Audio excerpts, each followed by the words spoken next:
Halo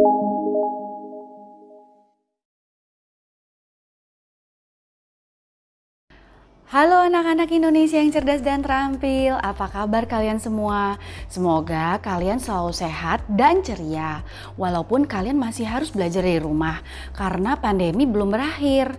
Ya semoga pandemi ini cepat selesai ya. Salam jumpa kembali dengan saya, Miss Shanti, yang selalu ingin berbagi dengan kalian agar keterampilan berbahasa Indonesia kalian semakin berkembang. Hari ini, Miss Shanti ingin membahas tentang peribahasa. Peribahasa itu apa ya? Dalam KBBI Kamus Besar Bahasa Indonesia Daring, peribahasa adalah kelompok kata atau kalimat yang tetap susunannya biasanya mengiaskan maksud tertentu. Nah, jadi begini ceritanya. Masyarakat Melayu termasuk orang Indonesia terkenal dengan kesopanannya dalam bertutur kata. Oleh karena itu, mereka menggunakan peribahasa untuk mengungkapkan perasaannya dan pikirannya secara tidak langsung agar terdengar lebih sopan dan halus. Biasanya mereka bertujuan ingin memberi nasihat, pedoman hidup, atau kritikan tanpa menyinggung perasaan orang lain. Peribahasa ini memiliki ciri-ciri khusus, yaitu susunan kata-kata dalam peribahasa itu teratur, tetap, dan tidak dapat diubah. Kemudian, peribahasa dibuat berdasarkan peristiwa atau keadaan yang terjadi di alam sekitar atau berlaku di masyarakat.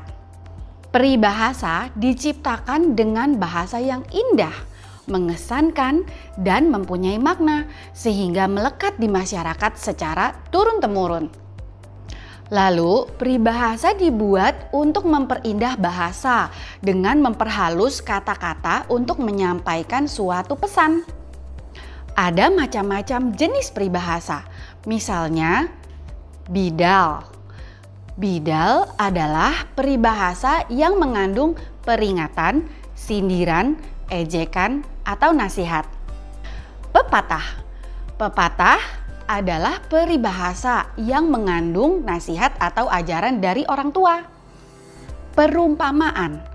Perumpamaan adalah peribahasa yang berisi perbandingan antara manusia dengan alam sekitar. Ungkapan. Ungkapan adalah peribahasa yang berisi kalimat kiasan tentang kelakuan seseorang yang dinyatakan melalui beberapa kata. Ibarat. Ibarat adalah peribahasa yang berisi kata kiasan yang sering menggunakan kata ibarat untuk membuat perbandingan tentang suatu masalah atau perkara. Semboyan. Semboyan adalah peribahasa yang isinya berupa kalimat atau frasa yang digunakan sebagai pedoman atau prinsip hidup. Yuk, mari kita simak contoh-contoh peribahasa yang mungkin sering diucapkan orang tapi kalian tidak tahu artinya. Contoh yang pertama, ada udang di balik batu. Artinya, jika seseorang berbuat baik, belum tentu hatinya tulus. Bisa saja di balik kebaikannya itu ia mempunyai maksud-maksud tertentu. Tapi itu bukan berarti orang-orang yang baik punya maksud jahat ya. Peribahasa ini hanya mengingatkan kalian agar berhati-hati, agar tidak mengalami hal-hal yang tidak diinginkan. Contoh yang berikutnya, hemat pangkal kaya, rajin pangkal pandai. Arti dari peribahasa ini adalah usaha dari seseorang yang pantang menyerah akan berhasil optimal. Maka orang yang tidak menghamburkan uang untuk hal yang tidak penting tidak akan kekurangan uang di kemudian hari. Dan orang yang rajin menuntut ilmu tentunya jadi semakin pandai. Pokoknya apapun usaha yang kalian tidak pernah menyerah pasti akan membuahkan hasil. Contoh yang berikutnya. Nasi sudah menjadi bubur. Nah, kalian tahu kan kalau nasi itu sudah menjadi bubur tidak akan bisa diproses lagi menjadi nasi. Maka arti peribahasa ini adalah Suatu hal yang sudah terjadi tidak bisa dikembalikan seperti sebelumnya. Oleh karena itu, bertindaklah bijaksana agar tidak menyesal di kemudian hari. Nasi yang sudah menjadi bubur tidak akan kembali lagi menjadi nasi. Miss Yanti punya satu contoh lagi, yaitu tak kenal maka tak sayang. Artinya, jika kita tidak mengenal suatu hal atau seseorang, kita biasanya tidak menyukainya. Kadang kita tidak menyukai sesuatu atau seseorang karena kita belum kenal hal atau orang yang baru kita kenal itu. Maka kita harus lebih jauh mengenal hal atau orang itu dulu. Setelah itu barulah kita bisa menyukainya. Nah, contoh yang satu ini juga sering kalian dengar. Ada ubi, ada talas. Ada budi, ada balas. Peribahasa ini artinya perbuatan baik atau jahat akan mendapat balasan atau ganjarannya. Jadi kalau kita berbuat baik, maka kita juga akan mendapat hadiah berupa hal-hal yang baik. Tapi sebaliknya, kalau kita berbuat jahat, nanti kita akan menerima akibat buruknya.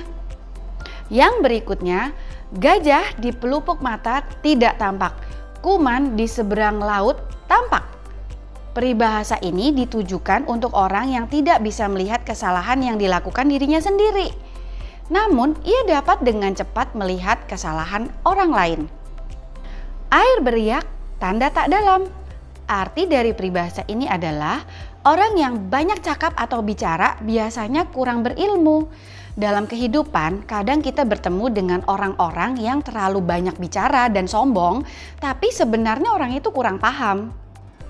Yang berikut ini adalah manusia mati meninggalkan nama, harimau mati meninggalkan belang, gajah mati meninggalkan gading.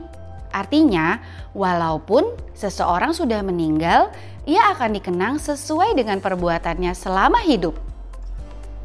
Sehari selembar benang, setahun selembar kain. Peribahasa ini artinya suatu pekerjaan yang dilakukan dengan kesabaran dan ketekunan akan membuahkan hasil yang baik. Maka lakukanlah pekerjaanmu sedikit demi sedikit. Lama-lama akan menjadi bukit. Nah, ini juga ada peribahasa lain yang artinya sama kan? Contoh yang terakhir, berakit-rakit ke hulu, berenang-renang ke tepian, bersakit-sakit dahulu, bersenang-senang kemudian. Artinya berusaha dulu baru setelah itu menikmati hasilnya. Nasihat ini penting untuk kita ingat karena kadangkala kita sudah ingin buru-buru menikmati hasilnya sebelum kita bekerja keras.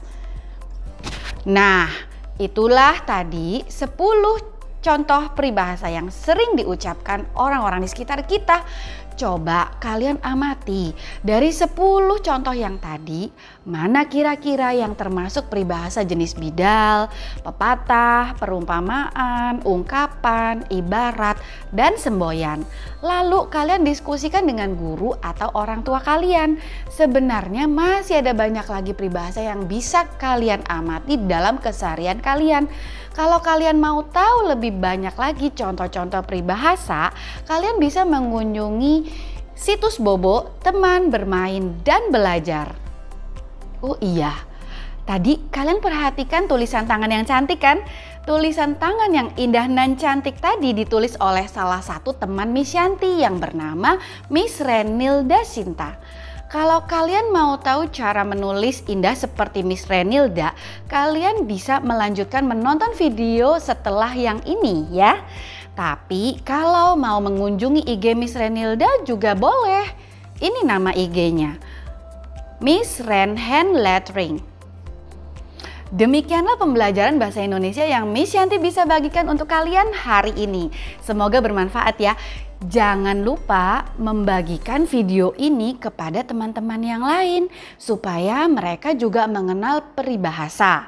Terima kasih sudah menonton video ini sampai selesai. Sampai jumpa kembali di video Miss Yanti berikutnya. Dah.